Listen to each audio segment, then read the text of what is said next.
inashauriwa kwa gari la abiria, umekwenda na abiria kwenye kituo cha mafuta, abiria wateremke, gari ichukue mafuta. Na ukiweka mafuta gari izimwe, isiwe gari inanguruma, yani iko on hapa. Gari itakuwa iwe off, abiria wateremke.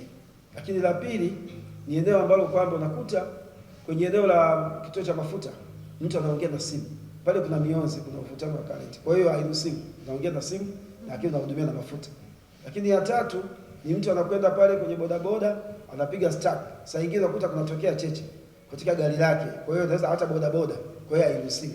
Lakini angalizo pia turuhusu kwenye vituo vya mafuta kuwapimia watu kwenye hizi chupa za maji. Mafuta yanapaswa yabebwe kwenye vyombo vilivyoruhusiwa na mamlaka husika. Kwa mfano kwenye dumu la lita 20, labda dumu la lita 5 ambazo zinaeleweka, dumu la lita 100. Kwenye chupa hizi haziruhusiwa. Mtu anakuta kwenye kituo cha mafuta ameweka chupa za maji, amejaza mafuta, ameweka kwenye gunia, bodaboda amepakia, alafu ameenda nayo, kutokea mlipuko. Lakini pia ikumbukwe tu kwamba mafuta ya petroli, mafuta yoyote hairuhusiwi kuchanganywa na abiria.